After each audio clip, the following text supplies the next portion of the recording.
This video content is for educational purpose only, and I hope you watch, you learn, like, and also don't forget to subscribe.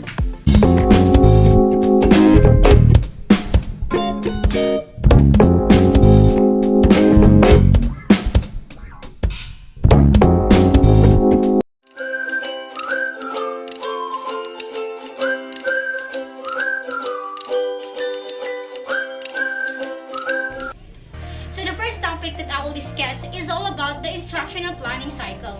So, aalamin natin kung ano nga ba ang sinasabing instructional planning cycle. Instructional planning cycle means planning for instruction.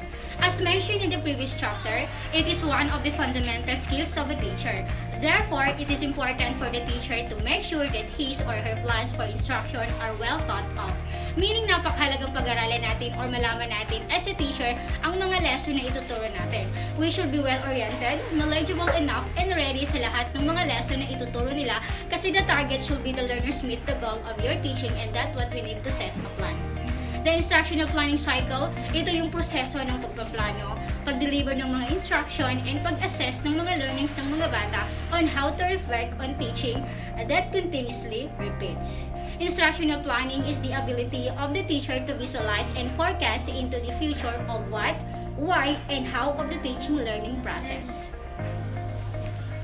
It was composed of 4 components. So ating aalamin kung ano nga ba ang apat na ito. According to the process I.S. Wiggin and Mactayo 2005, in following the backwards design framework, the process enumerates the step necessary in the planning of classroom instruction. So, mayroong mga process or steps na sinusunod on how to plan in classroom. So, number 1 is learning objective. Learning objective at this stage, the teacher is compelled to ask, what should I teach to my learners? Ano nga ba yung dapat kong ituro sa mga bata? So, this can be skills, knowledge, or values found in the curriculum document. So, dito pala dapat mag-focus na si teacher kung anong isa-set na objective sa pagtuturo. It is one of the first goal talaga, ang objective. Kasi paano ka gagawa ng plan kung wala kang objective na kailangang ma-meet? So, as a teacher, pag-iisipan mo talaga yung una mong gagawin if magiging successful ba ang outcomes nito sa mga bata, which is magkakaroon ba sila ng learnings kung ito ang ituturo mo, or kung ma-attain ba nila ang skills, knowledge, and values dito. So that is the learning objective. Now, here's the number 2, which is the assessment strategies. So after the teacher decides on the objective, he or she now needs to identify how can the learners demonstrate their understanding or achievement of the learning objective. So this is in the form of assessment strategies the teacher needs to use for the lesson. So ang mga question na itatanong ni teacher or needs to ponder here are, how do I know that my learners have achieved the objective of the lesson? Paano ko ba malalaman kung kaya or na-achieve or ma-achieve ba ng mga learners ang lesson ko? Then, next question is, what will be the acceptable pieces of evidence of my learners' proficiency and understanding? So, ano yung mga possible na evidence or magpapatunay na kaya nilang ma-meet ang objective ko? So, they should provide the piece of evidence the teacher needs to gauge whether the learners were able to absorb the lesson. Now, here's the number 3, which is the instructional activities. So, instructional activities at this stage, the teacher now begins to think about how to teach his or her learners. So here, the teacher will now plan for the teaching strategies and learning activities that will be used in the classroom. With the objective set and the assessment strategies in place, the teacher would now need to think about the learning experiences, information, and resources the learners needs to achieve the goal of the lesson. So, sa stage na ito, mag-iisip si teacher ng mga efficient, useful, and relevant na mga activities na ituturo sa mga bata. Teacher will have to consider what enabling knowledge, skills, and values will the learners needs to achieve the objective. What activities will the learners needs to do to equip themselves with these knowledge, skills, and values? Which of these knowledge, skills, and values should be taught or coached, and what's the best way to teach them, and what materials and resources are needed to best attain the objective. So, pag-iisipan muna dito ang strategies and techniques kung paano mo i-instruct ang activity mo sa mga bata. Mostly dito nagiging magulo minsan pag hindi naiintindihan ng mga bata ang instruction mo. So, maaaring mawala sila sa activities na ipapagawa mo. So, as a teacher, dapat klaro and concise ka sa mga ipapagawa mo kung saan ang instruct mo pa lang, sa isang instruct mo pa lang, makukuha na ng mga bata, and it depends on you on how to deliver it. So now, here's the last number, which is the number 4, reflection. So reflection after the implementation of instruction plan, the teacher then reflects about his or her teaching. So at this stage, the teacher reviews what has happened at the implementation of the plan. So sa reflection na alamin ni teacher kung na-meet ba ang objective, ang assessment strategies and instructional activities na ginawa niya sa mga bata. So this involves the reaction of the learners with the strategies, the result of the assessment, and the learners who struggle with the activities or assessment. The teacher can use the data from this observation to make adjustment and improve the next instruction plan. So after taking the 4 components, pwede nang mag-decide si teacher kung ang objective is na-meet ng mga bata, which is pasado sila sa assessment and reflection. So now you can move forward on another lesson. And if mababa ang result, doon pwede mo namang ipasok si reteach kung saan uulitin or gagawa ka ulit ng objective and teaching strategies and activities sa mga bata na related pa rin sa lesson mo hanggang sa maintindihan na at makuha na talaga ng mga bata ang lesson mo. And that is the reflection. So that was all the 4 components of instructional planning cycle.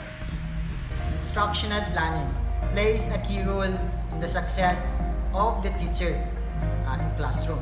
It's important for the teacher to learn how to prepare to provide instruction to their learners. Also, it helps the beginning teacher grasp the concept of instruction planning.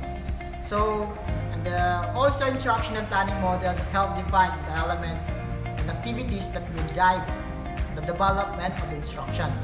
The following models are just some of the models that could provide with the major components. So, ang instructional planning daw is tinutukoy dito yung mga elements or activities na magagamit natin or sa paggawa ng instructional planning.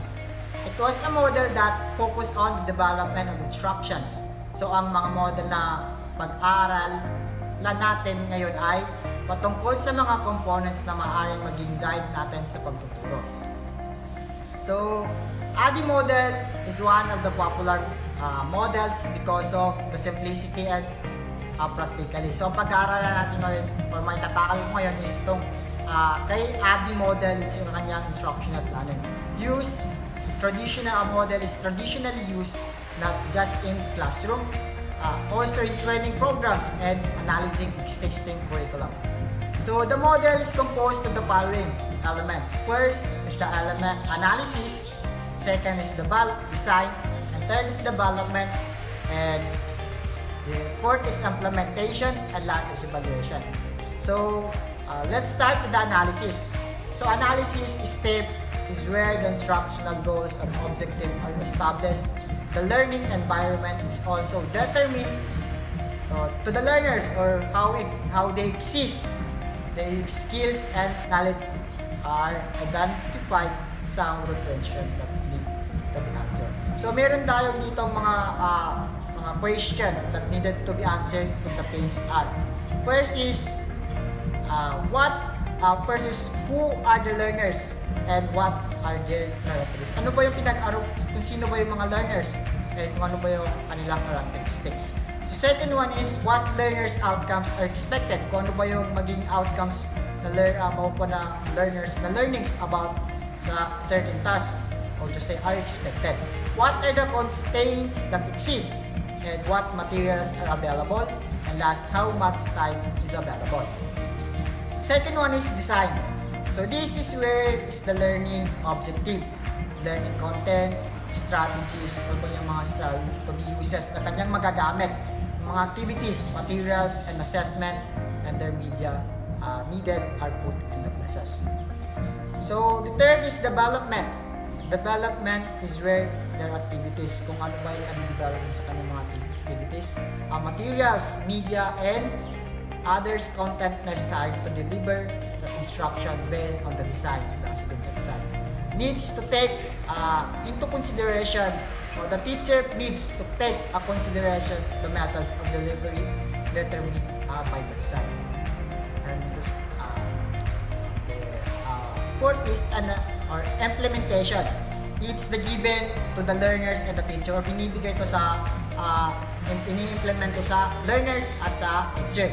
Should take some time to observe how the learners react to the instruction provided. Kung paano sila mag-react, paano nila observe yung certain task na binigay sa kanya or certain instruction na provided by them. Furthermore, the teacher would also need to ensure that also materials necessary to deliver the lesson are all completely and working, like computers or device. And the last is evaluation. So dito na papasok yung how the teacher evaluate the certain instruction that given to our learners. So the teacher looks into the learner's score.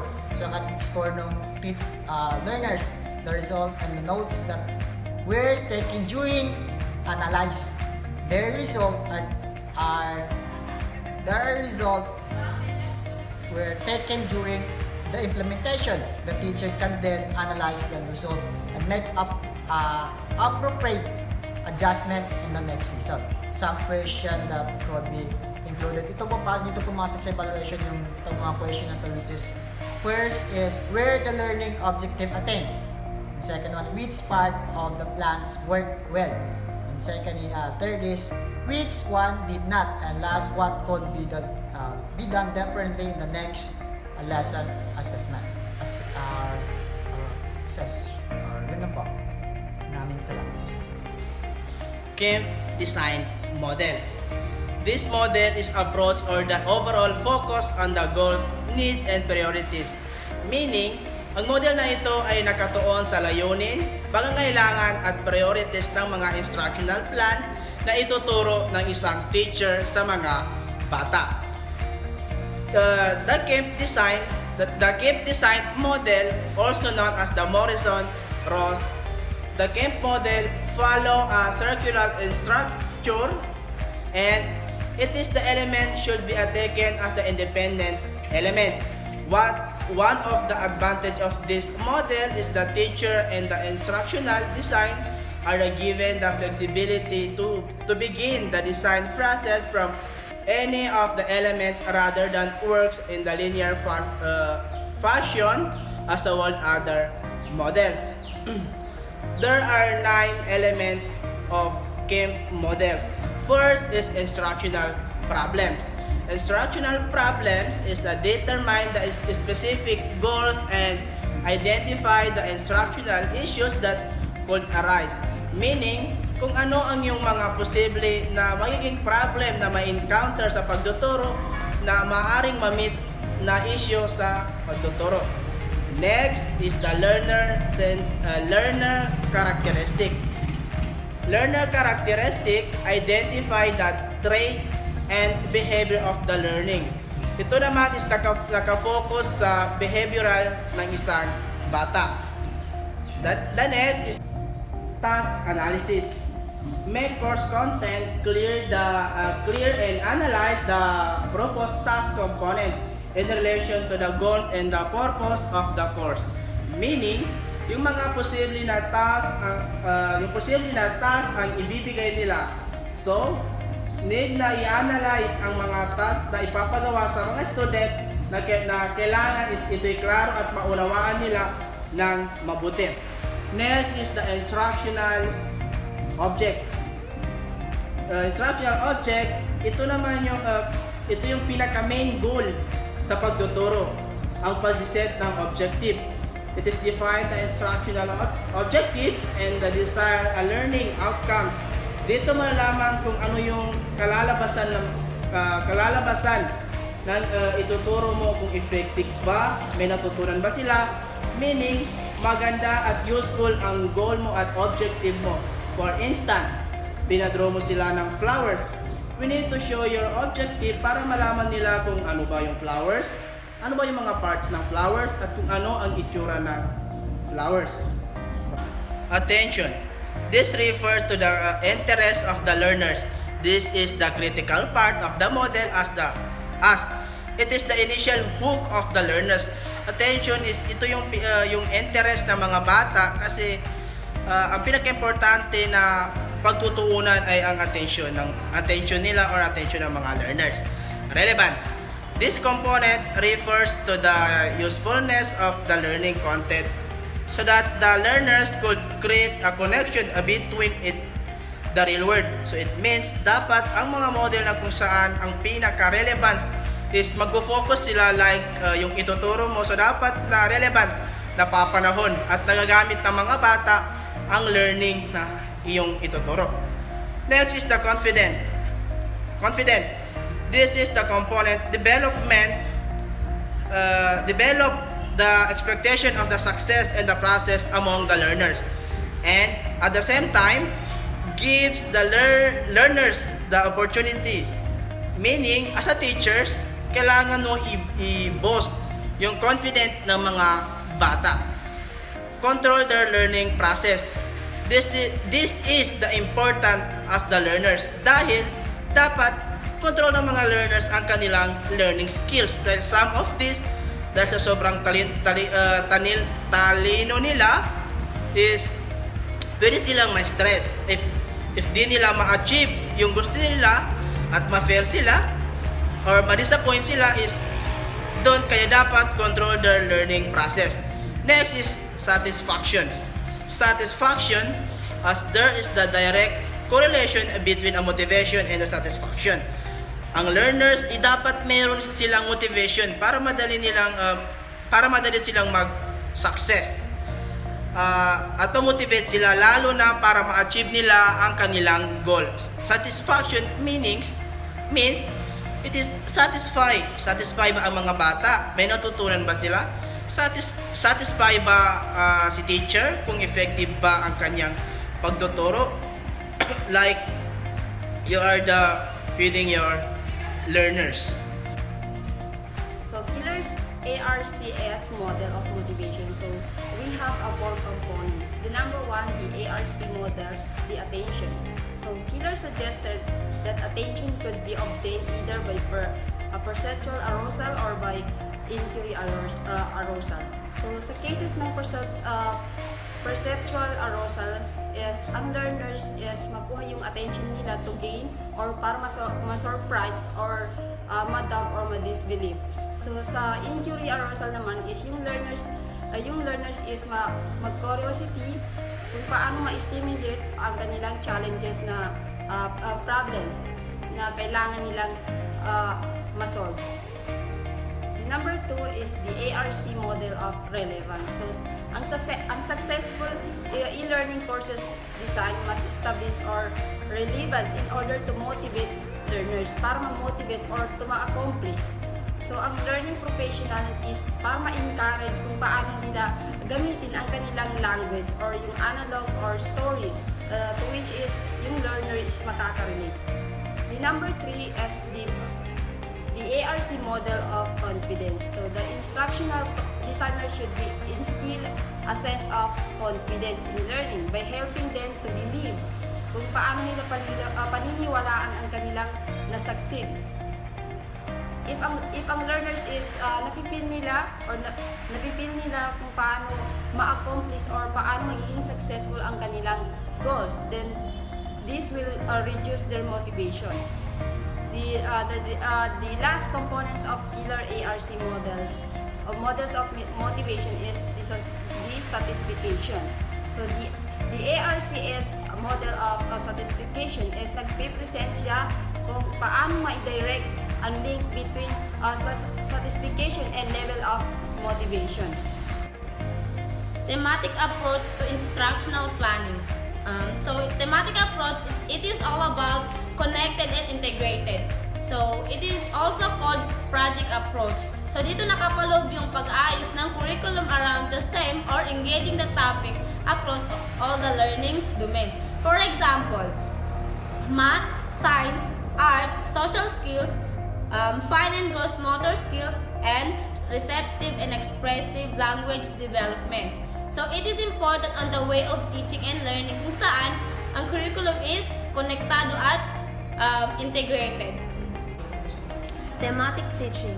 Thematic approach to instruction as the main subject strategies is the selection and highlight of the theme through instruction planning in these manners of interdisciplinary advantage of relationship of knowledge across the multiple academic discipline and common occurrences and situation in everyday life. Ang thematic approach is gaya ng ipinaghihiwatig ang pangalan ay pili at highlight ang isang tema sa pamamagitan ng pagtuturo. This is the part of thematic teaching. Choosing a theme. It focuses on how the students and the teacher decide to their specific topic. Kung ano pa yung mapipili nilang babagay sa lesson na kanilang mapili, at ito ay mas maging better kung ma-relate ang topic sa interest ng bata even in our environment. Second is integrating the theme with the existing curriculum. In this area, the teacher must know the integration topic. Kinakailangan na alamin muna ang objectives para ma-integrate ang main lesson sa information na i-gather. Next is the encouraging presentation. In this stage, mas nabuboost yung confidence ng isang presenter dahil sa participation and their encouragement para mas lalong ma-enhance on how the way she or he discuss the topic. Dahil dito, nagiging madali ang pag-present niya sa ginagawa at nagpo-broaden yung learning na nakuha.